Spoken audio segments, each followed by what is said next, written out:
আমরা দেখেছি যখন অভয়াকে যখন তাকে রেপ এবং মার্ডার করে ফেলা হলো, তার বডিটাকে আমাদের বিধায়িকা অগ্নিমিত্রা পাল এবং আমাদের কাউন্সিলর সজল ঘোষ তারা বসেছিলেন যে আরেকটি বার যেন পোস্টমর্টেম করা হয় এই দাবি নিয়ে।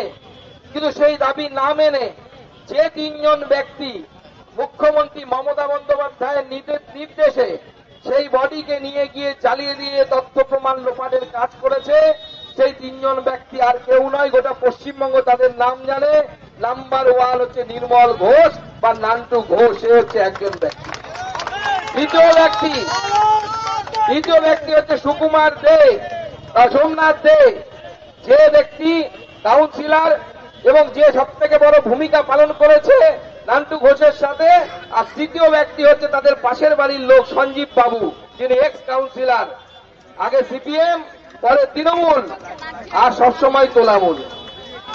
এবং এরা এই তিনজন মিলে সব 10 জনকে টপকে বডি নিয়ে গিয়ে সেখানে যেখানে চুল্লিতে পোড়ানো হয় 10 জনের লাইন ছিল, সেটাকে টপকে গিয়ে পুড়িয়ে দেওয়ার ব্যবস্থা করেছে। আর যে ব্যক্তি সব থেকে মুখ্য ভূমিকা পালন করেছিল সোমনাথ বাবু, তাকে বাবু বলা উচিত কিনা আমি জানি না, কিন্তু বলছি ভদ্রতার খাতিরে, আমাদের শিক্ষার খাতিরে, সেই সোমনাথ বাবুকে মাননীয় মুখ্যমন্ত্রী পুরস্কার দিয়েছেন, প্রাইজ পোস্টিং দিয়েছেন, যেরকম আইপিএস আইএস অফিসারদের উনি দেন ভোট করার পর। আর এখন সিপিএমকে দিচ্ছে, কারণ সিপিএম এখানে ভোট পেতে তৃণমূল কংগ্রেসকে দিয়েছে, তাই সিপিএমকে মাঝে মাঝে প্রাইজ পোস্টিং প্রাইজ জিনিসপত্র দেওয়ার ব্যবস্থা মুখ্যমন্ত্রী করে। আজকে সেই সোমনাথকে তাকে পানিহাটি চেয়ারম্যান করেছে। বাংলার মানুষ এই লজ্জা রাখবে কোথায়? পানিহাটির মানুষ এই লজ্জা রাখবে কোথায়? গোটা বাংলার মানুষ লজ্জায় মাথায় হেড হয়ে যাচ্ছে যে ব্যক্তি তথ্য প্রমাণ লোপাট করে অপরাধীদেরকে বাঁচালো, যে বাড়ির মেয়ে তার মা বাবা জানলো না, তার মা বাবার হাত থেকে মেয়েটার বডিটা কেড়ে নিয়ে গিয়ে যাওয়া হলো। লাস্ট যেদিন আমি অভয়ের মা বাবার সাথে দেখা করতে গেছিলাম, তিনি নিজের মুখে বলেছিলেন, এই যে সঞ্জীব বাবু যিনি সিপিএম থেকে বলে তৃণমূল আর সবসময় তোলামূল, তিনি কিভাবে পাশের বাড়ির লোক হয়ে অভয়ের মা বাবাকে কিভাবে ধোঁকা দিয়ে মেয়েটির দেহ নিয়ে চলে গেছিলেন।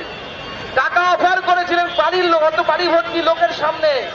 তখন একজন ব্যক্তি সেখানে যারা উপস্থিত ছিলেন তারা বলেছিলেন, যারা সাধারণ মানুষ ছিলেন, সঞ্জীব বাবুকে বলেছিলেন হাসতে হাসতে নির্দয় ভাবে টাকা অফার করার কথা থেকে, যে সঞ্জীবদা আপনি বাড়ির বাইরে বেরিয়ে যান, তাহলে আপনার পিঠের চামড়া কিন্তু জনগণ তুলে দেবে। তারপরে সঞ্জীব বাবু সেখান থেকে চলে গেছে।